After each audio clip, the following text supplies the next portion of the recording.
بدلیں زندگی زیتون ٹی وی۔ کراچی کا اجتماع تھا ستمبر میں،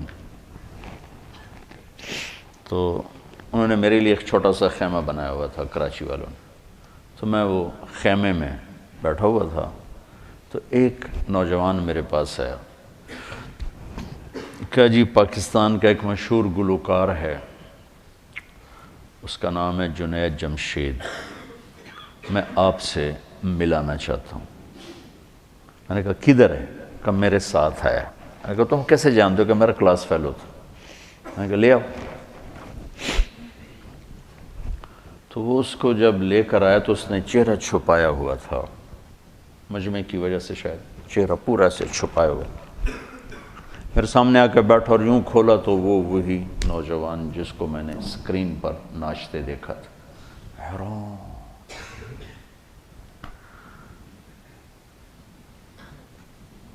تو میں نے کہا آپ کا نام؟ کہا جی جنید جمشید۔ میں نے کہا کیا کرتے ہو؟ کہا میرا موسیقی سے تعلق ہے۔ میں نے کہا گاتے ہو یا بجاتے ہو؟ کہا جی میں گاتا ہوں۔ کہ یہ جو دل دل پاکستان ہے یہ میں نے گایا ہے۔ اچھا اچھا اچھا، وہ تو بہت مشہور ملی نغمہ ہے۔ کہاں جی وہ میں نے گایا ہے۔ اچھا، اس کے بعد میری اس سے کیا بات ہوئی، اب 20 برس ہونے کو ہیں، یاد نہیں، تاثر یاد ہے کہ اس نے آگے کیا جواب دیا۔ کہنے لگا میرا جی چاہ رہا ہے آپ بولتے رہیں اور میں سنتا رہوں، مجھے لگ رہا ہے جیسے کوئی میرے زخموں پہ مرہم رکھ رہا ہے۔ میرا ایک اور دوست بھی ہے، میں چاہتا ہوں میں اس کو بھی لے کر آؤں، سلمان، وہ بھی آپ کی باتیں سنیں۔ پھر تھوڑی دیر بعد اس نے کہا میں ایک سوال کرتا ہوں۔ ایک پاکستانی نوجوان جس گلیمر کو، گلیمر کہتے ہیں رعنائی، عیاشی، دنیا کی موج میلہ، جس موج میلے کو ایک پاکستانی نوجوان خواب میں دیکھتا ہے، وہ مجھے حقیقت میں حاصل ہے، میرے پاس ہے، لیکن اس کے باوجود میرے یہاں اندھیرا ہے۔ کیا یہ میرے یہاں اندھیرا ہے، یہ دل خالی ہے، مجھے یوں لگتا ہے میں وہ کشتی ہوں جس کا کوئی ساحل نہیں، جس کا کوئی گھاٹ نہیں، بے منزل مسافر ہوں۔ اچھا، بے منزل مسافر ہوں، یہ ایسا کیوں ہے؟ میری تو ہر خواہش پوری۔ میں نے کہا اللہ تعالیٰ نے انسان کو دو چیزوں سے بنایا ہے، ایک جسم ہے، ایک روح ہے، ان دونوں کی ضروریات الگ الگ ہیں۔ جس کی ضرورت پوری نہیں ہوگی وہ فریاد کرے گا۔ جسم کو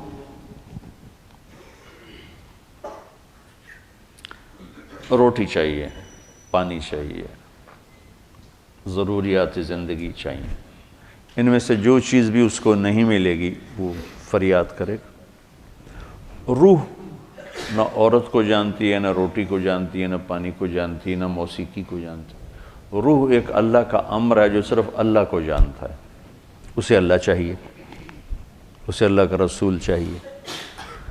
تو جسم کو روٹی نہ ملے تو وہ پریشان ہوتا ہے، روح کو جب اللہ اس کا رسول کا تعلق نہیں ملتا تو وہ پریشان ہوتی ہے، پھر وہ پریشانی ویرانی بن کر جسم پہ طاری ہوتی ہے، پھر ہم اس کو دور کرنے کے لیے اس سے اور بڑی عیاشی میں جاتے ہیں کہ شاید ابھی کچھ کمی ہے، وہاں اس کی بھوک اور بڑھتی ہے، وہ اور فریاد کرتی، پھر ہم اس سے بڑی عیاشی میں جاتے ہیں، پھر اس کی بھوک اور بڑھتی، وہ اور فریاد کرتی ہے۔ اس قسم کا مضمون تھا، اس وقت ذرا تفصیل سے تھا، خلاصہ یہ۔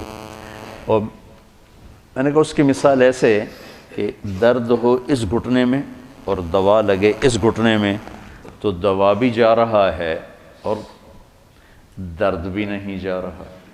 دوا لگ رہا ہے، درد نہیں جا رہا، کیوں؟ جہاں درد ہے وہاں دوا نہیں، جہاں دوا لگ رہا ہے وہاں درد کوئی نہیں، تو آرام کیسے آئے گا؟ تو یہ بے چینی، کرب، یہ تو روح میں ہے، اور ہم اسے دور کرنا چاہتے ہیں جسم کی ضرور، موسیقی، کھانا پینا، 5 اسٹار ہوٹل، گلیمر، موج میلہ، پروٹوکول، یہ تو سب جسم کی چیزیں، روح کو ان سے کیا سروکار۔ لیکن جس دن اسے غذا ملے گی، ایک دم منزل بھی ملے گی، راستہ بھی نظر آئے گا، ساحل بھی نظر آئے گا، گھاٹ بھی نظر آئے گا، اور منزل مقصود کا بھی پتہ چل جائے گا۔ تو یہ ہماری پہلی ملاقات تھی، اور میں نے غالباً کہا کہ آپ کچھ تبلیغ میں جانا شروع کریں، 3 دن لگانا شروع کریں۔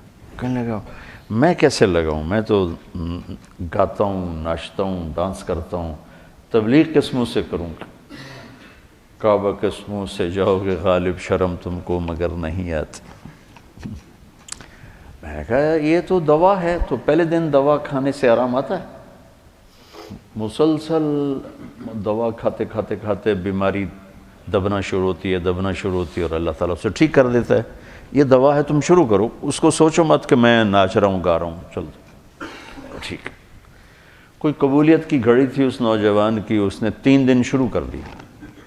یہ جمشید اس کا کلاس فیلو تھا، یہ اس کو سب سے پہلے سلام دعا، یہ تبلیغ میں لگا تو اس کو اپنا اس کا خیال ہے، اس کو ملنا شروع کیا، پھر ایک جگہ پر آ کر وہ رک گیا، آگے نہیں لے جا پا رہا، تو اللہ نے اس میں مجھے ذریعہ بنایا، مجھے ڈالا۔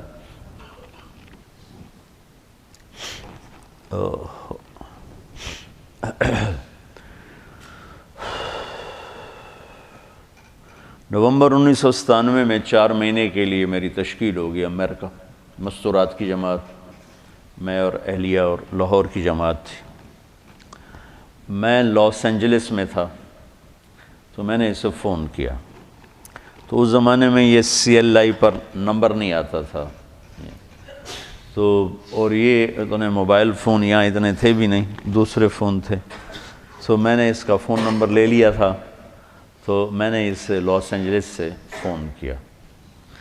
کہنے لگا آپ کہاں سے بول رہے ہیں؟ میں نے کہا میں امریکہ میں ہوں، لاس اینجلس میں۔ کہنے لگا نہیں، میں نے کہا وہیں سے ہوں۔ کہا قسم اٹھائیں، قسم اٹھائیں۔ میں نے کہا چھوٹی سی بات پہ کیسے قسم اٹھاؤں؟ کہا نہیں یہ بہت بڑی بات ہے۔ میں نے کہا کیوں؟ اب میں ساری دنیا پھرتا ہوں، کبھی اپنی بیوی کو فون نہیں کیا، اب مجھے فون کیسے کر رہے ہیں؟ میں نے کہا یار تم سے محبت ہو گئی تھی اس لیے فون کر رہا ہوں، بس اس ایک فون نے نا اس کے دل میں میری محبت ڈالی۔ میں جب یہ حج پہ جاتا ہوں میرا 60-70 ہزار روپیہ صرف فون کا بل ہوتا ہے، 3000 تقریباً ریال میرا ہر سفر میں 15-20 دن میں میرا فون کا ہوتا ہے کہ میں ایسے ہی فون کرتا رہتا ہوں۔ وہاں کا فون وہ ہزاروں بیانوں سے بڑھ کر ہوتا ہے۔ بیان تو ایک چھوٹی سی چیز ہے، مولانا صاحب رحمۃ اللہ علیہ فرمایا کرتے تھے کہ تبلیغ میں بیان کا اتنا ہی حصہ ہے جتنا جسم میں زبان کا۔ 6 فٹ کے جسم میں 5 فٹ 10 انچ 8 انچ کے جسم میں 2 انچ کی زبان ہے، کہ اتنا ہی تبلیغ میں زبان کا حصہ ہے، بول کا، بیان کا۔ باقی لوگوں کو دل لینے کے لیے پتہ نہیں کیا کیا جتن ہے، تو اس پر اتنا اثر ہوا اس بات کا کہ انہوں نے مجھے امریکہ سے فون کیا۔ تو پھر میں اسے پورے سفر میں فون ملاتا رہا، اب یہاں ہوں، اب یہاں ہوں، اب کیا حال ہے، اب کیا حال ہے۔ تو اللہ نے اس کے دل میں میری محبت ڈال دی۔ پھر وہ چلے کے لیے نکلا، پہلے اس نے چلے لگایا، 3 چلے نے چلے لگایا، ریمنڈ آیا ملا، میں نے بڑا پروٹوکول دیا، بہت پیار محبت ہنسا کھیڈا۔ تو کرتے کرتے کرتے کرتے اس نے 3 چلے لگا، 3 چلے کے لیے نکل پڑا۔ یہ غالباً 2001 یا 2 اس کا مجھے پورا یاد نہیں ہے، تو اس وقت یہ 3 چلے کے لیے نکلا۔ تو اس نے مجھے بالا کوٹ سے فون کیا کہ مولانا میں اس وقت بالا کوٹ کی ایک پرانی مسجد ہے، اس میں ہماری جماعت ہے، باہر فرش ٹوٹا ہوا ہے، اس پر ایک پھٹی ہوئی چٹائی ہے، اس پر میں لیٹا ہوا آپ کو فون کر رہا ہوں، اور جس سکون چین کو میں 5 اسٹار ہوٹلوں میں ڈھونڈتا تھا وہ مجھے یہاں اس ٹوٹی ہوئی مسجد اور پھٹی ہوئی چٹائی پہ مل چکا ہے مجھے یوں لگ رہا ہے میں ہوا میں اڑ جاؤں گا، بعین ہی اس کے یہ الفاظ تھے۔ تو میں نے کیا جواب دیا یاد نہیں، لیکن غالباً میں نے یہی کہا کہ اب روح تک اس کی غذا پہنچ گئی تو موج ہو گئی۔ یہ اس نوجوان کا ابتدائی سفر تھا۔ اس کا ماضی کیا تھا؟ گلیمر کی دنیا میں، شوبز کی دنیا میں اتنا بڑا موسیقی میں سٹار آج تک نہیں پاکستان میں نہیں ہے، پاکستان میں کوئی نہیں ہے۔ اتنا بڑا نام کسی نے نہیں بنایا نہ کمایا۔ میں آپ کے استادوں کو بھی بتا رہا تھا، لندن میں ہر سال ایک میلہ لگتا ہے جس میں پوری دنیا کے بڑے فنکار، بڑے ہر ایک نہیں، بڑے جواد وسیم جیسے نہیں، بڑے فنکار بلائے جاتے ہیں، اور اس میں جو پھر وہ ریٹنگ لیتے رہتے ہیں سارے ملکوں سے، پورے دنیا میں ٹاپ لیول کا جو سٹار ہوتا ہے اس کے لیے خیمہ درمیان میں نصب کیا جاتا ہے، اور اس پر اس کا سپر سٹار فلاں فلاں یہ ہوتا ہے، اور باقی خیمے چھوٹے چھوٹے چھوٹے چاروں طرف ہوتے ہیں، رہتے وہ ہوٹل میں ٹھہرے ہوتے ہیں، لیکن وہ اس میلے میں نمائندگی کے لیے ان کو چند گھنٹے وہاں بٹھایا جاتا ہے، پھر لوگوں کا آنا، پھر باقی گانا بجانا، یہ سب کا۔ میں جب پہلی دفعہ وہاں انوائٹ ہوا، مدعو کیا گیا، تو میں نے، میرا خیمہ لگا ہوا تھا، تو بیچ میں جو خیمہ تھا سپر سٹار وہ امیتابھ بچن تھا، اور سپر سٹار امیتابھ بچن۔ مجھے خیال آیا کیا میرا نام بھی کبھی آ سکتا ہے؟ تو میں نے خود ہی کہا کہ نہیں، تیری یہ اوقات نہیں کہ تیرا نام یہاں آئے۔ 4 سال کے بعد میں جب اس میلے میں گیا تو میں دیکھ کے حیران ہوا کہ بالکل درمیان میں سپر سٹار جنید جمشید، وہ خیمہ میرے نام کا۔ یہ بلندی کی انتہا ہے، یہاں سے وہ چٹائی پر آیا، معمولی سفر میں، آج سارا ملک رو رہا ہے۔ اور اب آج صبح ہی ایک بچی نے کینیڈا سے فون کر کے مجھے رلا دیا، میں تو پہلی 4 دن سے رو رہا ہوں، تو اس نے پھر مجھے رلا دیا۔ میں نے ایسا غم کسی کی موت پہ نہیں دیکھا۔ میں 46 سال ہو گئے تبلیغ میں، بڑی بڑی مذہبی شخصیات گئیں، سیاسی دنیاوی شخصیات گئیں، کسی کے رونے پر اس طرح عوام، چھوٹے بڑے، مرد عورت، مالدار غریب فقیر، سندھی بلوچی بروئی پٹھان پنجابی، میں نے کسی کو ایسے روتا نہیں دیکھا جیسے اس کی موت پر دنیا روئی ہے اور روئے جا رہی۔ یہ وہ اعزاز ہے جہاں سے وہ چھوڑ کے آیا تھا۔ ابراہیم بن ادھم رحمۃ اللہ علیہ جب حکومت چھوڑ کے جنگل کی راہ لی تو وہاں ایک درویش پہلے بھی اللہ اللہ کر رہا تھا، اس کو غیب سے کھانا آتا تھا۔ ان کا کھانا آیا تو انہوں نے ان کو دعوت دی کہ آئیے کھائیے، تو انہوں نے کہا نہیں آپ کھائیں، مجھے بھوک نہیں۔ انہوں نے اپنا کھا لیا، 2 روٹی اور کچھ ساتھ ترکاری۔ جب ابراہیم بن ادھم کو بھوک لگی اور انہوں نے دعا کی تو پورا دسترخوان اتر آیا، بھرا ہوا۔ تو وہ درویش ایک دم بول اٹھا، یا اللہ میں تو برسوں سے پڑا تجھے یاد کر رہا، میرے لیے 2 روٹی اور سبزی، اور یہ آج آیا اور اتنا بڑا دسترخوان۔ تو کہتے ہیں میں نے یہ واقعہ پتہ نہیں کہاں پڑھا تھا یا کہیں سے سنا تھا، سند تو مجھے معلوم نہیں ہے۔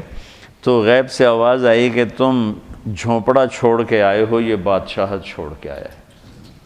تو ہر ایک کو اعزاز، انزل الناس منازلہم، انزل الناس منازلہم، تو اللہ نے اس کو اس کے منزلہ پر اتارا۔ واللہ میں نے ایسا سوگ، ایسا ماتم، ایسا رونا میں نے نہیں دیکھا۔ جنہوں نے کبھی اس کو دیکھا بھی نہیں وہ بھی روئے جا رہے ہیں۔ اتنی بڑی جگہ سے نیچے آنا، تمہیں کوئی ممبر سے اتار دینا تو تم کفر کے فتوے اور بغاوت پہ آ جاؤ۔ کہاں سے وہ اترا ہے؟ یہ سروزہ جماعت کا امیر بدل دو نا تو جس کو بدلو اس کو غصہ چڑھو کہ مجھ سے امارت چھین لی۔ تبلیغ والوں نے اس کی قدر نہیں کی، مکی مسجد والوں نے اس کی تشکیلیں بند کر دیں کہ یہ تو اپنی ترتیب پہ چلتا ہے۔ میں تمہارے استادوں سے کہہ رہا تھا کہ ہاتھی کو ٹوکرے میں کوئی بٹھا سکتا ہے؟ اس کے لیے تو اس کے حساب سے ہی دروازہ چاہیے۔ ہاتھی والوں سے دوستی ہو تو دروازے بڑے کرو، ہے نا، مثل مشہور ہے۔ بھائی آپ مسجد وار کام نہیں کر رہے، اصل میں آپ مسجد وار کام نہیں، بھائی تو مسجد وار کام کا ہے گا، یہ تو ہمارے جیسے کے لیے مسجد وار کام تو اس پر ایک لگ گیا کہ یہ اپنی تبلیغ پہ چلتا ہے، تبلیغ کا یہ اصول نہیں، تبلیغ کا یہ طریقہ نہیں۔ اللہ نے تبلیغ میں شہادت دے کر کہا میرا ہی طریقہ ہے، یہ میرا ہی کام کر رہا ہے، یہ میرا ہی کام کر رہا ہے۔ وہ جہاں ہے اس نے اللہ کا پیغام سنا ہے۔ کلبوں میں بڑے بڑے ہال جہاں داخلے کا ٹکٹ پتہ نہیں کتنے کتنے 100 پاؤنڈ ہے، وہاں سے جا کے اللہ کی بات سنا، اللہ کے نبی کا گیت گائے، اللہ کے نبی کی بات سنائی۔ 6 بر اعظم میں ہر بڑے ملک میں اللہ نے اس کو پھرایا اور آخر میں اپنے نام پہ موت دیکھ کے اپنے پاس بتائی۔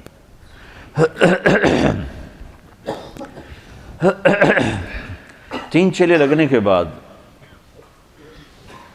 اب اس کو کام تو کوئی آتا نہیں، بالکل سادہ، دنیا کے لحاظ سے کچھ پتہ، بہت ہی سادہ۔ جب اس نے پہلی البم بنائی نا، البم نعتوں کو، وہ جو تھی، ہاں پہلی البم بنائی نا جلوہ جانا، تو مجھ سے کہنے لگا میں نے البم بنائی ہے تو میں سوچ رہا ہوں میں اس کا نام کیا رکھوں۔ میں نے کہا کیا رکھو؟ کہ میں سوچ رہا ہوں عمل میں بالمعروف نہیں انل المنکر رکھ۔ تیری عقل کو سلام، ارے بے وقوف، یہ کوئی رکھنے کا نام ہے؟ کہنے لگا پھر آپ بتائیں۔ میں نے کہا اس کا نام رکھو جلوہ جانا۔ تو انہوں نے کہا واہ واہ، اس میں تو موسیقی ہے، جلوہ جانا اس میں تو موسیقی ہے۔ تو اس نے پھر ساری اس کی جو البمز ہیں اس کے نام میں نے رکھے، جو وہ بنا لیتا پھر مجھ سے کہتا نام بتائیں، پھر پتہ نہیں آگے کیا کیا نام، سب نام میں نے اس کے رکھے تھے۔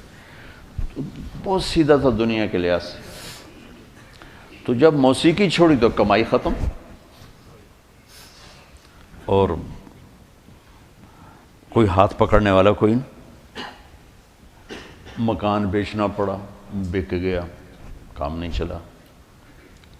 تو مجھے فون کر کے کہا کہ مولانا صاحب آج میرے گھر میں اتنے پیسے نہیں ہیں کہ میں اپنی ماں کی دوا خرید سکوں، پیسے کوئی نہیں، کدھر جاؤں، کیا کروں؟ عین اس وقت پیپسی والوں نے اس کو پیشکش کی کہ 10 گانے پیپسی کے لیے گاؤ، 4 کروڑ ہم سے لے لو۔ گھر میں دوا کے پیسے نہ ہوں اور 4 کروڑ کی پیشکش ہو۔ لبنان میں ایک لڑکی تھی عیسائی گلوکارہ نوال، پیپسی والوں نے اس کو تیار کیا پیپسی کی مشہوری کے لیے گانا، مکس گانا مرد عورت۔ اس نے شرط لگائی کہ جنید صرف پاکستان سے میرے ساتھ گا سکتا ہے اور کوئی نہیں، اس کے ساتھ گاؤں گے اور کسی کے ساتھ۔ تو لہذا انہوں نے اس کو لینے کے لیے اتنی بڑی قیمت لگا دی۔ تو کاد الفقر ان یکون، فقر آدمی کو کہاں تک پہنچاتا ہے؟ تو وہ اتنا بے بس ہو چکا تھا کہ اس نے کانٹریکٹ سائن کیا، حامی بھری، شیو کرایا اور لبنان پہنچ گیا۔ مجھے پتہ چلا تو سب کو دعا میں لگایا اور خود میں نفلوں میں لگ گیا۔ پتہ نہیں میں کتنی نفل پڑھتا گیا، دعا مانگوں نفل پڑھوں، دعا مانگوں نفل پڑھوں، غالباً کوئی 50 نفل میں نے پڑھے۔ بے قراری کی کیفیت، رونا آئے۔ ایسوں کو تو ذمہ ہوتا ہے مالدار لوگوں کے کہ وہ سنبھالیں، لیکن موسیٰ علیہ السلام کا فرمان ایک روایت میں آتا ہے، جب اللہ ناراض ہوتا ہے تو پیسہ بخیلوں کو دے دیتا، حکومت نکموں کو دیتا ہے، بارش بے موسم کی کرتا ہے۔ تو عموماً اس وقت پیسہ بخیلوں کے پاس۔ تو جب وہ وہاں پہنچا اور انہوں نے اس کو ہوٹل میں ٹھہرایا، ادھر ہم کچھ نہیں، اوپر والے کا نظام تھا، پتہ نہیں کیا چیز ذریعہ بنی۔ میں ایسے ہی دعویٰ کروں کہ میں نے دعا کی، میں نے نفل پڑھے، اللہ مجھے بڑے دعوے سے بچا۔ کہتا میں ہوٹل میں جب لیٹا تو میں بے قراری شروع ہو گئی، بے چینی شروع ہو گئی، نیند نہیں آ رہی، کروٹیں بدلتے بدلتے بدلتے رات کے 12 بج گئے اور میرے اندر آگ آگ آگ۔ آخر میں بے قرار ہو کے اٹھا، بیگ اٹھایا، کمرہ بند کیا، کاؤنٹر پہ چابی پھینکی اور سیدھا بیروت ایئرپورٹ پر آ گیا۔ اور پہلی فلائٹ جو مجھے ملی اس پہ چڑھ کے دبئی، اور دبئی سے پاکستان آ گیا۔ پاکستان پہنچا تو پرانوں کا جوڑ شروع ہو چکا تھا، پرانوں کا جوڑ۔ تو مجھے بتایا دوست نے کہ وہ آ چکا ہے، تو اس کو بلاؤ، ورنہ وہ سب اس کو گالیاں نکال رہے ہیں، تانے دے رہے ہیں، بولیاں مار رہے ہیں، تو اسے بلاؤ۔ تو میں نے اسے فون کیا کہ جوڑ شروع ہے، تم آ جاؤ۔ کہنے لگا میں کس منہ سے آؤں گا؟ میں نے کہا جو منہ تیرا اللہ نے بنایا اسی منہ سے آ جا۔ کہنے لگا اچھا میں آؤں گا۔ مجھے اندازہ ہو گیا کہ یہ نہیں آئے گا، تو میں نے اس کو فون کیا، سلمان اس کا نام۔ میں نے کہا سلمان ایسا کرو، اپنا اور اس کا ٹکٹ کروا لو اور اس کو بتاؤ نہیں، بس جب جانا ہے اس کو بتا دینا، تو اس کو لے کے آؤ، اور رات کی فلائٹ لے کے آؤ، دن کی نہ لاؤ، کسی نے دیکھا تو پھر ایسے ہی بدتمیزی نہ کرے۔ تو میں نے اگلے دن اسے فون کیا کہ آ رہے ہو؟ کہ مولانا میں نے بہت کوشش کی، ٹکٹ نہیں مل رہا، بکنگ نہیں ملی، اس لیے بہت معذرت چاہتا ہوں۔ میں نے کہا تیری بکنگ ہو چکی ہے، تم سلمان سے ملو، تمہاری رات 7 بجے یا 9 بجے کی فلائٹ ہے، تو وہ تمہیں لینے آ رہا ہے۔ کہا آپ نے مجھے پھنسا ہی لیا، چھوڑا ہی نہیں۔ تو رات کو 9 بجے کے قریب وہ اترا لاہور ایئرپورٹ، تو میں نے اپنی گاڑی بھیجی، گاڑی پہ لے کر آیا۔ وہ جوڑ میں ناول خان صاحب کے مکان پر ایک کمرہ میرے پاس ہوتا تھا، میں نے اس کمرے میں اس کو ڈال دیا۔ میں نے کہا تم نے یہاں سے باہر نہیں نکلنا، یہیں رہو، کمرے میں ہی رہو۔ ایک دن باقی تھا تشکیلوں میں، تو وہ دن کمرے میں ہی رہا، رات کو نکلا تھوڑا بہت ادھر۔ اگلے دن ہم گئے سیالکوٹ، تو بہت اس کا اکرام کیا، ہنسا کھیڑا، کوئی تبلیغ کی بات نہیں کی، کوئی یہ نہیں کہا شیو کیوں کرا دی، 3 چلے تم نے ضائع کر دیے، تبلیغ کو بدنام کر دیا۔ ایک یہ رخ ہوتا ہے، ایک ہوتا ہے کہ وہ نشہ پلا کے گرانا تو سب کو آتا ہے، مزہ تو تب ہے کہ گرتے کو تھام لے ساقی۔ تو واہ واہ واہ واہ، یا کوئی گانا تو سنا تو چل بھائی وہ شروع ہو جاتا۔ تو 5ویں دن جب ہم واپس آ رہے تھے تو وہ میری گاڑی وہ چلا رہا تھا، کہنے لگا مولانا آپ نے مجھے دوبارہ پھنسا لیا، مجھے باندھ دیا آپ نے، کہا اب میری پکی توبہ ہے۔ میں نے کہا ایسا کر ذرا اس کو مشہور کرو تاکہ ذرا راستہ بند ہو جائے واپس جانے کا۔ تو میرا بیان تھا کولو تارڑ میں، تو ہم وہاں چلے گئے اور وہاں سے فارغ ہوئے تو ہم رائمنڈ کی طرف، اس کو میں نے لاہور بھیج دیا اور ایک دن پہلے اعلان کروا دیا اس سے کہ میں پریس کانفرنس کرنے جا رہا ہوں۔ تو بہت بڑی پریس کانفرنس ہوئی پریس کلب میں، تو اس میں اس نے کھل کے یہ اعلان کیا کہ میں اب موسیقی سے توبہ کر رہا ہوں۔ اور آئندہ ملی نغمے بہت گائے گئے، اس نے بڑے زبردست ملی نغمے گائے، لیکن دل پاکستان کی جو مقبولیت ہوئی اس شخص کی زبان سے، آج تک کوئی ملی نغمہ اس کو نہیں پہنچ سکا۔ تو پھر یہ کراچی واپس گیا، اب اس کے پاس کوئی راستہ نہیں ہے، حیران پریشان ہے۔ تو یہ مسجد میں پریشان بیٹھا تھا، تو اس کا جو سہیل کا بہت بڑا احسان ہے اس پر، اور میں اس کو سلام کرتا ہوں۔ وہ ایک چھوٹا سا تاجر تھا، کوئی بہت بڑا تاجر نہیں تھا، چند کروڑ کا اس کا بزنس تھا۔ تو اس نے اس سے پوچھا کہ جنید بھائی آپ پریشان کیوں ہیں؟ کہا گھر سے پریشان ہوں، کیا کروں، کہاں سے روٹی کھاؤں؟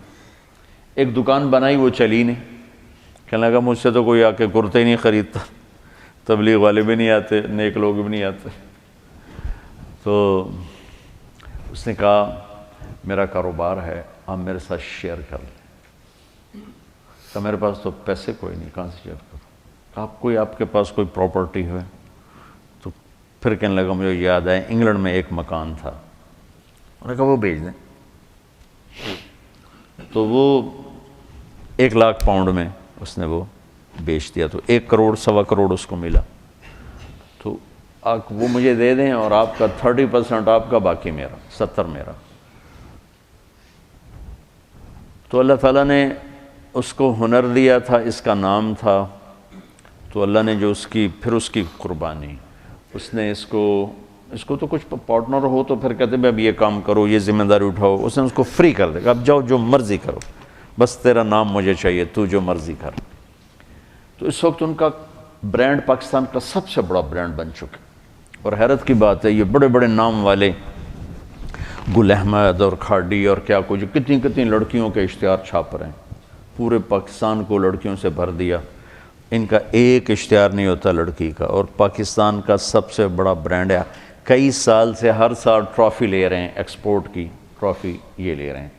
تو اس نے پھر اس کو تھاما، اور اس نے پھر اللہ نے اس کے لیے رزق کا دروازہ کھولا۔ پھر مجھے کہا کرتا تھا کہ اللہ نے مجھے موسیقی میں اتنا نہیں دیا جتنا حلال راستے سے، کہ موسیقی کا پیسہ تو اتنا بے برکت تھا، آتا تھا پتہ نہیں کہاں چلا جاتا، میں ہر وقت ہی فقرا رہتا تھا، اور اللہ تعالیٰ نے اس کا ہاتھ پکڑا اور رزق کے دروازے کھولے، پھر ساری دنیا میں مقبولیت کے دروازے کھولے، اور پوری دنیا پھر چلہ لگانا، 7 مہینے لگے، چلے لگے، سے روزے لگانا۔ اب ہمیں یہ سلیقہ نہیں کہ جو جس مرتبے کا ہے اس کو اس کے مطابق چلائیں، یہ ہمیں سلیقہ نہیں۔ یہ میں نے مولانا سعید خان صاحب کو اپنی آنکھوں سے کرتے دیکھا تو مجھے سمجھ میں آیا، ورنہ مجھے بھی کچھ خبر نہیں تھی، ہمیں اصولوں کا۔ تو میرے نبی کا انداز یہ نہیں تھا، جریر بن عبداللہ کے لیے چادر بچھا رہے ہیں، ابو بکر کے لیے نہیں بچھائی، جریر بن عبداللہ کے لیے بچھائی، یمن کے شہزادے ہیں، ان کو اپنی چادر پیش کی، اس پر بیٹھو۔ عدی بن حاتم کو سرانہ پیش کیا، اس پر بیٹھو۔ تو انزل الناس منازلہم میں ہم سے نا وہ پہچان نہیں ہو پاتی، تو ہم بڑے بڑے ہیرے ضائع کر بیٹھتے ہیں۔ پھر اللہ تعالیٰ نے اس کا جانا جلدی لکھا تھا، میں گیا جمعے کو ان کے ہاں، تو اس کی بیگم بہت رو رہی تھیں، اور کہہ رہی تھیں کہ مجھے آج کل کہہ رہا تھا کہ دیکھو عائشہ میرے پاس ٹائم تھوڑا ہے، جلدی کر لو بچوں کی شادیاں، اور دیکھو تم ناراض نہ ہونا، میں نے اللہ سے اب اس کے راستے کی شہادت مانگی ہے، تو تم پریشان نہ ہونا میرے بعد، میرے بچے تمہاری خدمت کریں گے، سہیل بھائی تمہاری ضرورتوں کا خیال رکھیں گے، میں نے اللہ سے شہادت مانگی ہے، مجھے لگتا ہے میری عمر بس 52 سال ہی ہے، 52 سال کی عمر میں انتقال ہو۔ تو کہنے لگی میں نے اس سے کہا تیری ماں 75 سال کی عمر میں مری، تیرا باپ 80 سال کی عمر میں مرا، تو کیوں ابھی سے موت کر رہا؟ کہتا بس مجھے لگتا ہے میرے 52 سال ہی ہیں، لہٰذا پریشان نہ ہونا میرے بعد، اللہ تمہیں ضائع نہیں کرے گا، تمہارے بچے تمہاری خدمت کریں گے، سہیل بھائی تمہاری ضرورتیں دیکھیں گے۔ تو میں نے اپنے اللہ سے مانگا کہ میں اس کے راستے میں اپنی جان دوں، تو کہاں سے تقدیر نے اس کو اٹھایا۔ امریکہ سے انگلینڈ آیا ہے، انگلینڈ سے کراچی آیا ہے، کراچی سے لاہور آیا ہے۔ تو لاہور تھا تو سعید چلی کی جماعت میں چل رہا ہے وہاں چترال، اس کا فون آ گیا کہ میری نصرت کے لیے آؤ، سہیل کو بھی اس کو بھی۔ تو تیار ہو گیا، ٹھیک ہے میں آتا ہوں، اور سہیل کو بھی اس نے تیار کیا، مجھے بھی فون کیا آپ بھی چلو۔ تو سہیل نے بھی کہا، میں نے کہا ٹھیک ہے آپ لوگ تو چلو، میں بھی دیکھتا ہوں اگر موقع ہوا تو میں بھی چلتا ہوں آپ کے ساتھ، میں تو کبھی چترال گیا نہیں، چلو آپ کی برکت سے میرا بھی سفر ہو جائے گا۔ کاش آپ میں سے کوئی بچہ مجھے اس جیسے اخلاق والا مل جاتا۔ میں تمہارے استادوں سے کہہ رہا تم سارا دن قرآن حدیث پڑھاتے ہو، لیکن تم سب میرے سامنے میرے بچے ہو، کچھ میرے بھائیوں جیسے مولانا عبیداللہ صاحب جیسے میرے مولوی مفتی صاحب جیسے، باقی سب تو میرے چھوٹے ہیں۔ میں نے کہا میں دیانتداری سے کہتا ہوں، میں تم میں وہ اخلاق نہیں، اپنے میں وہ اخلاق نہیں دیکھتا جو میں نے اس نوجوان میں وہ اخلاق دیکھے۔ تو سٹیج پر جب اداکار آتا ہے تو اس کے آنے کا جو وہ ہوتا ہے نا، اس کو کہتے ہیں انٹری، وہ اگر ایسی ہو کہ مجمع اثر لے لے تو پھر وہ چھا جاتا ہے۔ وہ آئے جواد وسیم کی طرح پیٹ نکال کے تو وہ کبھی بھی سٹیج پہ مشہور نہیں ہو سکا۔ تو ایک اداکار کا آنا یہ بڑا قیمت رکھتا ہے۔ ایک جب وہ اپنا پروگرام یا اپنا حصہ ختم کر کے جب نکلتا ہے پیچھے، ایک وہ بیچ میں کچا پکا بھی ہو جائے تو کوئی فرق نہیں پڑتا، لیکن اس کا آنا بھی ہونا چاہیے گرم جوشی کا، اور جانا بھی ہونا چاہیے گرم جوشی کا، تو پھر بیچ کا جو کچا تاثر ہے یا تھوڑا جو ڈاؤن ہوتا ہے وہ لوگ بھول جاتے ہیں۔ تو پھر میں وہ اس کو تشبیہ دیا کرتا تھا، میں کہا جنید تیری انٹری بڑی زبردست ہوتی ہے۔ مجھے اتنے لوگ فون کرتے ہیں، کبھی کوئی ایسے نہیں گرم جوشی، کبھی کسی نے مجھے اتنی گرم جوشی سے کبھی نہیں کہا مولانا مولانا مولانا، چاہے دن میں 10 دفعہ فون کروں، اسی گرم جوشی کے ساتھ بول۔ یہ میرے والد مرحوم میں عادت تھی کہ وہ جس کو ملتے تھے آؤ جی ایسے کر کے ملتے، تو لوگ ساری زندگی یاد رکھتے تھے۔ وہ پہلی انٹری ایسی ڈالتے تھے، حالانکہ وہ بڑے غصے والے تھے، لیکن پہلی انٹری ایسے آؤ جی آؤ جی آؤ جی، تو وہ لوگ ساری زندگی یاد رکھتے۔ اب مجھ سے وہ ہوتا ہی نہیں ہے۔ ایک دفعہ ہمارا نائی، میں نے شاید پہلے بھی سنایا آپ کو، عبدالشکور مرحوم فوت ہو گیا، مجھ سے کہنے لگا مولانا صاحب توڑے دیرے آمن دی کوئی چس کوئی نہیں، آپ کے دیرے آنے کا کوئی مزہ کوئی نہیں۔ میں کہا کیوں؟ اچھا میں نے اس کو گھر بنوا کے دیا، اس کا سارا خرچہ میرے ذمے، اس کے بچوں کا، اس کی بیگم کا، اس کی بیماری کا، بچوں کی شادی کا، بچیوں کی شادی کا، سارا خرچہ میرے ذمے، سال کی گندم سارا میرے ذمے۔ میرے باپ نے ایسا کبھی نہیں کیا تھا، شاید کبھی 5-10 روپے دیتے ہو میں نے اس توتے کے دن، اور یہ سارا کچھ میں کر رہا ہوں، اور اب اس کے مرنے کے بعد بھی اس کا وظیفہ اسی طرح چل رہا ہے، میں نے اس کو بند نہیں کیا۔ لیکن گرم جوشی اور ٹھنڈے پن کا کتنا اثر ہوتا ہے۔ کہنے لگا مولانا صاحب توڑے دیرے آمن دی چس کوئی۔ میں کیوں؟ کہ جب میاں صاحب ہوندے ہیں یعنی میرے والد، تو جو ہی میں گیٹ پہ آتا تو دور سے کہتے آؤ بھائی عبدالشکور آ گیا، اتنا دے ہاتھ ہوندے ہیں آؤ بھائی عبدالشکور آ گیا، او بشیر آ 2 بندیاں دی روٹی لے آ، کھاتا زیادہ تھا تو کہ 2 بندیاں دی روٹی لے آ، تو اس کو 2 کی بجائے، میرے باپ کا پروٹوکول کیا تھا، 2 کی بجائے 4 روٹیاں، ٹھیک، اور ایک یاؤ بھائی یاؤ بھائی، میں یہ نہیں کر سکا، ٹھیک ہے۔ اور میں نے کیا کیا میں نے آپ کو بتا دیا ہے۔ اب وہ سارا اس نے 0 کر دیا، اور میرے باپ کا یوں ملنا اس نے 100 کر دیا، اور کہنے لگا تواڈے کول آویدا ملن واسطے منہ تواڈا ایدے ہوندا مسافر تسی ایدے کر دیو، تانوں کی ملنا۔ اس کو یہ دیکھو میری ساری خدمت اس نے کیسے 0 کر دی۔ یہ توجہ فرما نہیں ہوتا، توجہ کہاں سے ہے؟ وجہ، چہرہ میری طرف کرو، چہرہ توجہ اپنے چہرے کو میری، اس لیے تو میرے نبی اذا التفت التفت جمیعا، یوں نہیں کرتے تھے، یوں نہیں کرتے، یوں کرتے تھے پورا، اور یوں ہوتے تھے پورا، ایسے نہیں ہوتا تھا کہ یہ اتنا اثر ڈالتا ہے کہ میری اتنی خدمات اس نے ایسے کر دی، اور صرف میرے باپ کا یوں کرنا اس نے سو کر، یہ جنید میں صفت تھی، کوئی انکار نہیں، ہر وقت بشاشت، کروڑوں روپے کماتا تھا اور 1 روپے کی زکوٰۃ فرض نہیں، ایسے دیتا تھا، ایسے دیتا، ایسے ایسے،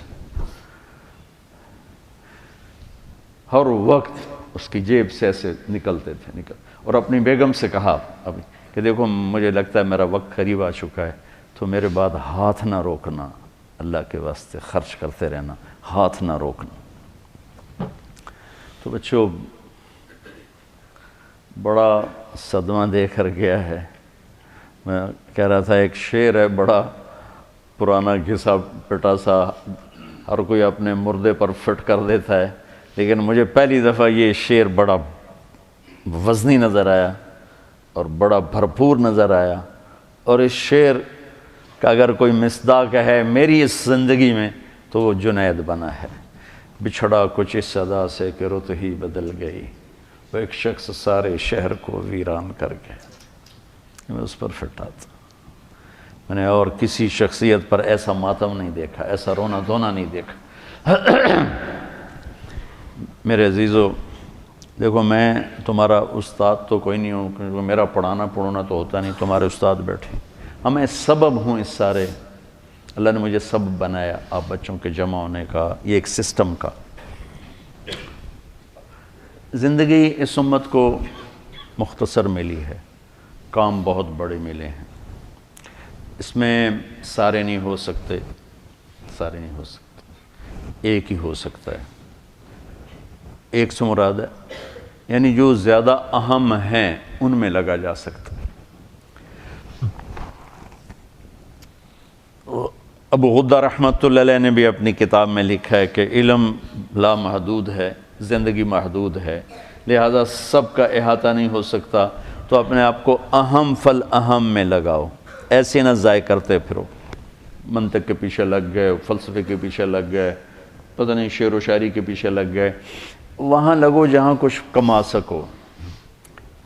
آپ میری سب سے قیمتی متاع ہو، میرا اپنی معیشت پہ کوئی محنت نہیں، اس لیے میرا اس سے کوئی تعلق نہیں بن سکا، گھر میں میرا رہنا واجبی سا، میری محنت جو بھی ہے ٹوٹی پھوٹی محنت کا لفظ تو کہنا ہی توہین ہے، جو بھی گزری آوارہ گردی گزری، اب جیسے بھی گزری، جوتیاں چٹ کھاتے گزری، تو اب لوگ نا میرا سرمایہ ہو، اور جب آدمی کے پاس سرمایہ تھوڑا ہو نا تو وہ چاہتا ہے کسی اچھے کاروبار میں لگے تاکہ پروفٹ زیادہ ہو۔ جس فصل میں منافع زیادہ ہو وہ لگاتے ہیں، بازار میں جو سودا زیادہ بکتا ہو وہ رکھتے ہیں۔ تو جنید کہ موت نے پھر میرے پر تبلیغ کی ہیبت طاری کر دی کہ ایسے ہیرے لاکھوں کروڑوں پڑے ہوئے ہیں، خانقاہ والے چل کے نہیں جاتے، مدرسہ والے چل کے نہیں جاتے، تبلیغ والے چل کے جاتے، جو انبیاء کی سنت، جو انبیاء کا شیوا ہے کہ گالیاں کھا کے پھر دستک دیں، یوں بیٹھنے والوں کو سنانا، اصابعہم فی آذانہم اور واستغشوا ثیابہم، کون سنائے گا؟ کسی میں طاقت ہے؟ اللہ کے بندے نوح علیہ السلام نے 950 سال ایسی قوم کو سنایا، تو اللہ نے تحفہ کیا دیا، کل عالمین کو چھوڑ کر آپ کو سلام پیش کرتا ہے آپ کا رب، بے طلبوں میں جانا، ایسے ہیروں کو ڈھونڈنا۔ اچھا میں کبھی تقابل نہیں کرتا، میں متعصب نہیں ہوں کہ میں کہوں بس یہی ہے اور کچھ نہیں ہے۔ جہاں سے ایک آدمی کو بھی فائدہ ہو رہا ہے اس کو بھی سلام کر دو۔ تمام دین کی محنتوں کی میرے دل میں عظمت ہے، قیمت ہے۔ مجھے کسی ایک کو اختیار کرنا ہے تاکہ مجھے بھی فائدہ ہو، تو میں اس میں لگنا چاہتا ہوں جس کا نفع مجھے دنیا اور آخرت میں زیادہ ملے، چونکہ ٹائم بھی تھوڑا ہے، عمر بھی تھوڑی، اسباب بھی تھوڑے ہیں، کام بے شمار ہیں۔ تم خالی راستے سے پتھر ہٹانے پر بھی لگ جاؤ تو اللہ اس پر بھی بہت بڑی جنت عطا فرما دے۔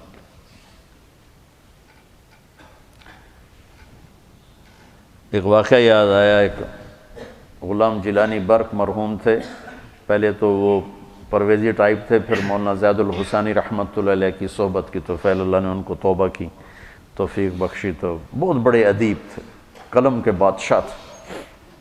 تو ان کی کتاب میں ایک واقعہ تھا کہ ایک شخص کسی عورت پہ عاشق ہو گیا، وہ ایک جادوگر کے پاس گیا کہ مجھے کوئی عمل کر کے دے، یہ میرے قابو میں آ جائے۔ اس نے کہا جاؤ پہلے 40 دن اللہ کی نافرمانی کرو، کوئی کام نیکی کا مت کرو حتیٰ کہ تیرا دل سیاہ ہو جائے، پھر میرا جادو اثر کرے گا۔ تو وہ نفس میں وہ کیا ہے، بیس العبد عبد ہون یضلہ، وہ ہے سب سے بڑا غلام، گندا غلام جو اس کو خواہش کھینچ رہی ہو۔ وہ کرتا رہا، 40 دن کے بعد اس نے آ کر کہا کہ میں نے کر دیا، اس نے عمل کیا، اثر نہیں ہوا۔ وہ کہنے لگا مجھے تو نہ خدا ہے ملا نہ وصال صنم، میرے ددوں میں گلنا گئیاں ہے، تو میرے نال کی کیتا ہے؟ وہ کہنے لگا ادھر بیٹھ جا، سوچ 40 دن میں کوئی نیک کام کیا؟ کہنے لگا کوئی نہیں کیا۔ کہ میں نہیں مانتا، یہ ہو ہی نہیں سکتا، تو یہاں بیٹھ سوچ کوئی 40 دن میں نیک کام کیا؟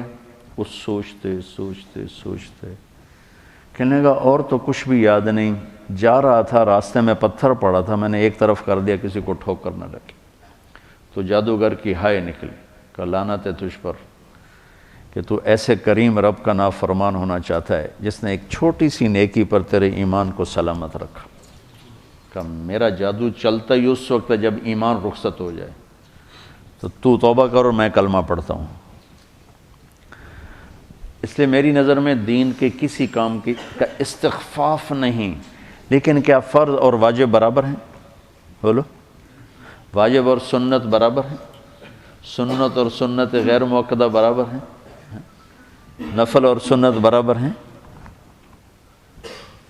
تو میرے عزیزو، اس وقت جس جگہ تم طاقت لگا کے دنیا اور آخرت میں بہت بڑی کمائی کر سکتے ہو وہ تبلیغ ہے۔ اگر آپ دائیں بائیں کوئی ذکر میں چل پڑا، کوئی کتابیں لکھنے میں چل پڑا، یہ سارے میں سلام کرتا ہوں، واللہ میرے دل میں کسی کی کمی نہیں، یہ کلن علی خیر، کلن علی خیر۔ تو میں چاہتا ہوں اپنی طاقت تبلیغ میں لگاؤ، تبلیغ میں لگاؤ، تبلیغ میں لگاؤ۔ اور خاص طور پر یہ جو زمانہ تعلیم ہے، اس میں تو ہمارے اکابر طلبہ کو بیعت نہیں کرتے تھے، طلبہ کو ذکر نہیں دیتے تھے کہ تمہاری توجہ بٹ جائے گی۔ اور آج کل کا تو تمہاری وہ استعدادیں ظرفی بہت تھوڑے ہیں، شاید 2-4 دن کے بعد تم اپنے آپ کو خود ہی خلیفہ بنا کے بیٹھ جاؤ، اس کا بھی ڈر ہے۔ اور آج کل جو خلافت بٹ رہی ہے، میں درد سے کہہ رہا ہوں، کوئی تنقیدیں میرے اپنے ہیں، لیکن آج جو خلافت بٹ رہی ہے آنسوؤں کے سوا میں کچھ نہیں کر سکتا۔ تو دیکھو میں ہاتھ جوڑتا ہوں، اپنی طاقت کو تبلیغ میں لگاؤ۔ مجھے پتہ ہے ہر پھول کی قسمت میں کہاں ناز عروسہ، کچھ پھول تو کھلتے ہیں مزاروں کے لیے، ہر کلی پھول نہیں بنتی اور ہر دانہ درخت نہیں بنتا، چاہے مالی سارا زور لگا دے۔ مالی دا کم پانی لانا بھر بھر مشکاں پاوے، مالک دا کم پھل پھل لانا لاوے یا نہ لاوے۔ آہا کیا ہے، میاں محمد بخش جیسا شاعر پنجابی میں کوئی نہیں گزرا، اردو میں اقبال جیسا شاعر کوئی نہیں گزرا، اور پنجابی میں میاں محمد بخش جیسا شاعر کوئی نہیں گزرا۔ یہ وہ ارشاد فرما رہے ہیں، مالی دا کم پانی لانا بھر بھر مشکاں پاوے، مالک دا کم پھل پھل لانا لاوے یا نہ لاوے۔ میری تو تمنا ہے، ہم جب بیج ڈالتے ہیں تو ہماری تمنا ہوتی ہے ہر دانہ درخت بن کے نکلے اور ہر پودا پھلدار ہو کے نکلے، لیکن ایسا نہیں ہوتا۔ تمنا میری ضرور تم تو ہوئی تھوڑے سے کہ تم میں سے ہر ایک کے اندر پوری دنیا کے انسانوں تک اللہ کا پیغام پہنچانے کا جذبہ۔ جب تم یہاں سے فارغ ہو جاؤ، چاہے تم کتابیں لکھو، دارالافتاء میں بیٹھو، تم کسی خانقاہ میں بیٹھو، یہ سب کلنا علی خیر میں نے پہلے کہہ دیا ہے، لیکن میں نے اپنی وجہ ترجیح بتا دی ہے کہ اگر اپنی طاقتوں کو تبلیغ میں کھپاؤ گے تو آپ کو اس کا بہت بڑا نفع واپس آئے گا۔ اس میں جنید جیسے ہیرے کتنے دریافت ہوں گے۔ تبلیغ کا کام طوائفوں کے کوٹھوں تک پہنچا ہے، شراب خانوں تک پہنچا ہوا ہے، افریقہ کے جنگلوں میں پہنچا ہے، جہاں کبھی جب سے سورج انہیں دیکھ رہا ہے اور چاند بھی حیرت زدہ ہو کہ ان کی جہالت کو دیکھتا ہے، جنہیں دیکھ کر زمین آسمان روتے ہوں کہ یہ کیا ہیں، ان کانگوں کے جنگلوں میں تبلیغ پہنچی اور اسلام پہنچا۔ علماء کی ایک محفل تھی سعودیہ میں اور تبلیغ والوں پہ برس رہے تھے، اہل البدع، اہل الجہل، اہل فلاں، اہل فلاں۔ ایک وہاں کیمرون کے عالم بیٹھے ہوئے تھے، وہ جماعت لے کر گئے تھے کانگو کے جنگل میں، جہاں پہلی دفعہ ایک مخلوق ہے ہزاروں سال سے آباد، ننگے رہتے ہیں، ننگے، اتنے اتنے قد، مرد عورت، سوئی چبھے یا سانپ کاٹے، علاج جنگل سے ہے، باہر کی دنیا کو نہیں جانتے، کھانا پینا جنگل ہے، جنگل کے جانور ان کی غذا ہیں، جنگل کے پھل ان کی غذا ہیں۔ پہلی دفعہ وہاں جماعت گئی اور انہوں نے 300 آدمی مسلمان کیے، جو اب 5000 ہو چکے ہیں، اور اب اور پتہ نہیں آگے کتنے ہو چکے ہیں۔ تو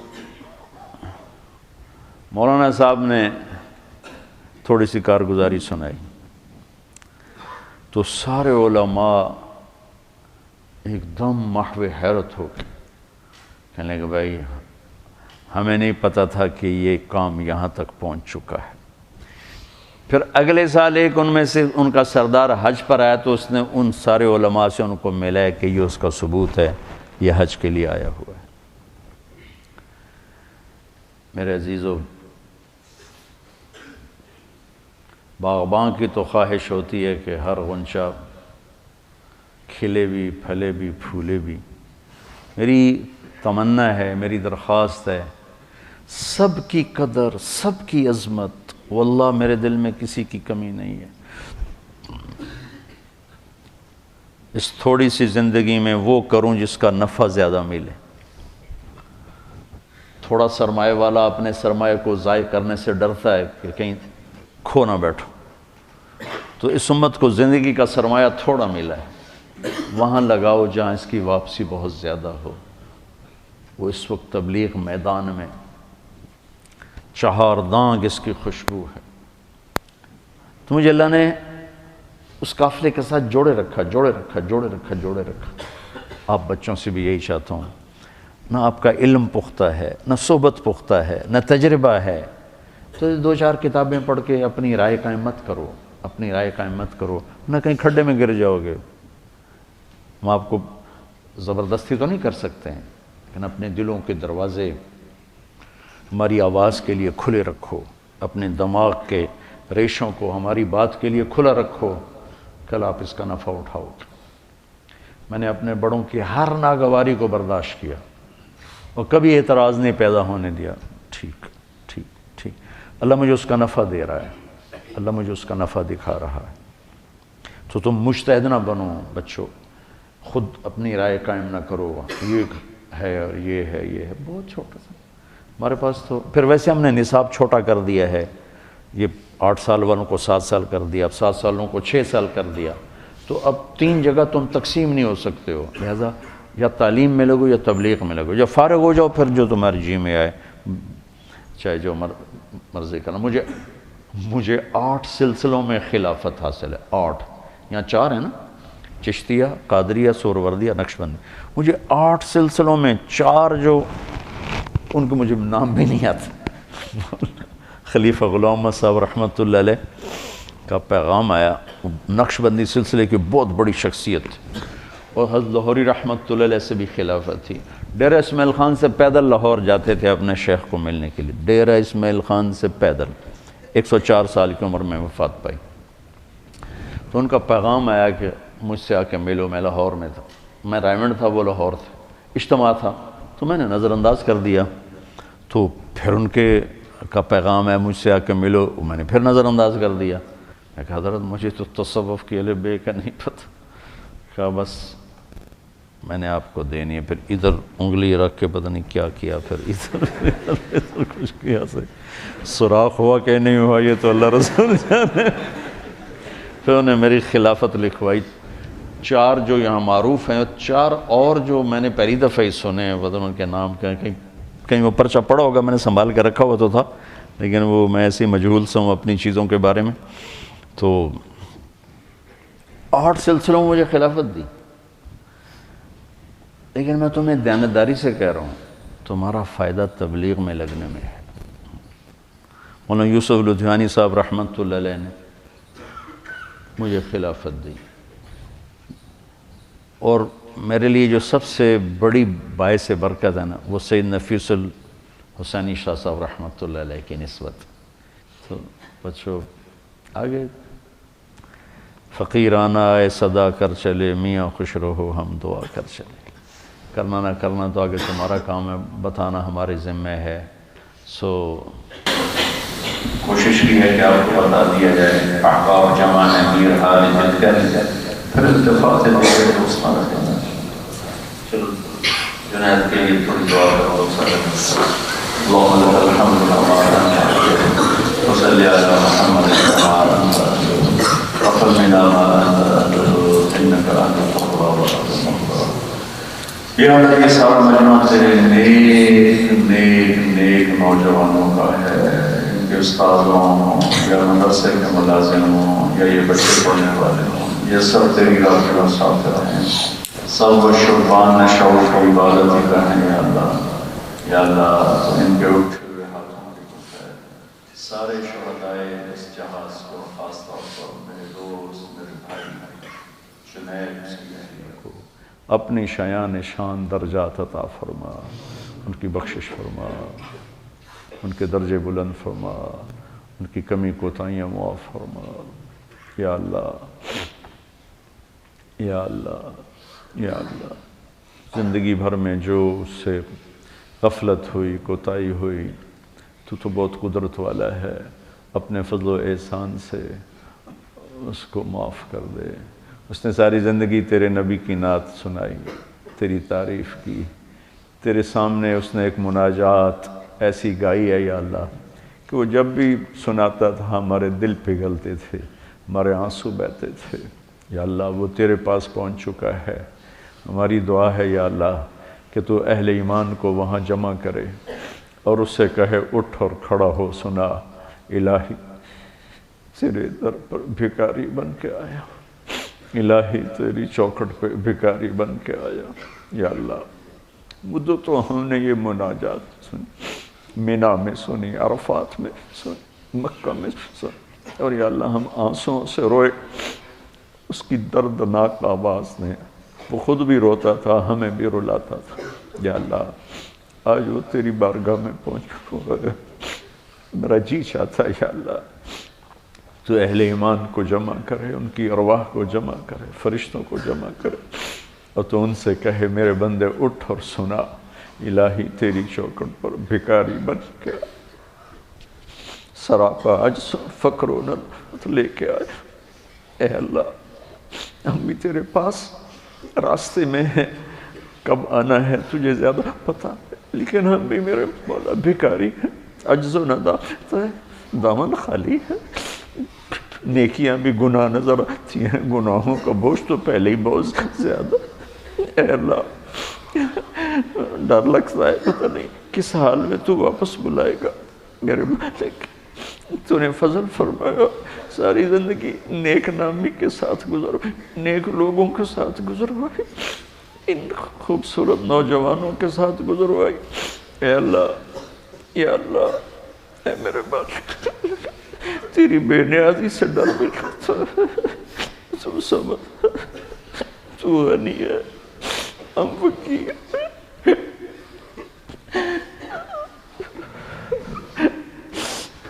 تجھے کسی کی ضرورت نہیں، ہم تیرے بغیر کچھ نہیں ہیں، تو ہمارے بغیر سب کچھ ہے۔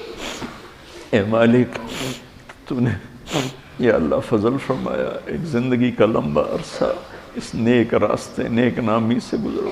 یا اللہ اجعل خیر اعمارنا آخرہ وخیر اعمالنا خواتیمہ وخیر ایامنا یوم نلقاک فیہ میرے مولا۔ یا اللہ یہ سردی کا مہینہ ہے اور تھوڑے سے ہم مسجد میں جمع ہوئے ہیں، تپش اور گرمی سے ہمارا جسم یا اللہ بے حال ہو رہا ہے، جو تو نے قبر کے اندھیروں میں یا اللہ گرمی کو ڈال دیا، آگ کو ڈال دیا، یا سانپ بچھو ڈال، اوہ میرے مولا، کوئی جائے فراری کوئی نہیں۔ اے اللہ ہماری قبروں کو تنگ نہ کر، اندھیرا نہ کر، گرمی نہ کر، جو تیرے نبی کا فرمان کہ قبر جنت کا باغ ہوتی ہے، وہ باغ منا۔ ہم اس قابل تو نہیں ہیں، بس تیری رحمت تو اس قابل ہے نا یا اللہ۔ وہ غار والوں نے تو تجھے عمل پیش کیے تھے تو تو نے پتھر اٹھایا تھا، ہم بھی کیا پیش کرے یا اللہ؟ فقیر آدمی کیا پیش کر سکتا؟ اس لیے فقیر صدا لگاتا ہے، اللہ کے نام پہ دے جا بابا۔ یا اللہ ہم بھی تجھ سے تیرے نام پہ تیری رحمت بخشش مانگتے ہیں، ہمارے پاس کیا ہے؟ کچھ بھی نہیں ہے۔ اے مولا، یا اللہ ہمیں ننگے پن سے بڑی شرم آتی ہے، محشر کے دن تو کپڑے پہنائے گا جس کو چاہے، ان میں ہمارا نام بھی شامل کر۔ سورج کی گرمی ہمیں تڑپاتی ہے، کئیوں کو تو عرش کا سایہ دے گا، ہمیں بھی ان میں شامل کر۔ وَامْتَازُوا الْيَوْمَ أَيُّهَا الْمُجْرِمُونَ کی صدا تو لگانے والا ہے۔ اے اللہ تجھے تیرے حبیب کے آنسوں کا واسطہ، ہمیں مجرموں میں نہ کھڑا کر۔ تو سمجھاتا رہا ہم کوئی نہ سمجھے، تو بلاتا رہا ہم کوئی نہ آئے، تو نے پیار کیا ہم نے جفا کی، تو نے رزق دیا ہم نے یا اللہ نافرمانی کی، معافی دے دے۔ ہم تو کتے سے گرے ہوئے ہیں جو ہماری روکھی روٹی کھا کر بھی ساری زندگی دروازے پہ بیٹھ کے وفا کریں۔ تیری نعمتوں کی بارشیں موسلادھار، تیری عطا کی حد نہیں، ہماری جفا کی حد نہیں ہے، بس مہربانی کر دے یا اللہ، ان بچوں کو قبول فرما، ہمارے اس سلسلے کو قبول فرما، ہم سب کو اس دعوت کے مبارک کام میں قبول فرما، ہمارے مدرسہ کے اساتذہ، ان کے اہل عیال اولادیں، ہمارے مدرسہ کے ملازمین، ان کے اہل عیال اولادیں، ہم یہ بچے یا اللہ ہم سب پر عافیت کی چادر ڈال دے، رحمت کی چادر ڈال دے، محبت کی چادر ڈال دے، قبولیت کا تاج سر پہ سجا دے، دنیا میں بھی باعزت زندگی دے، خاتمہ بھی باعزت دے، واپسی بھی باعزت ہو۔ اور یا اللہ جب تیری بارگاہ میں پہنچیں تو وہ لمحہ، وہ گھڑی، وہ دن ہماری زندگی کا سب سے خوبصورت لمحہ ہو جب تجھ سے ملاقات ہو اور تو کہے جاؤ میں راضی ہو گیا۔ ربنا آتنا فی الدنیا حسنہ وفی الآخرۃ حسنہ وقنا عذاب النار وصلی اللہ تعالی النبی الکریم آمین۔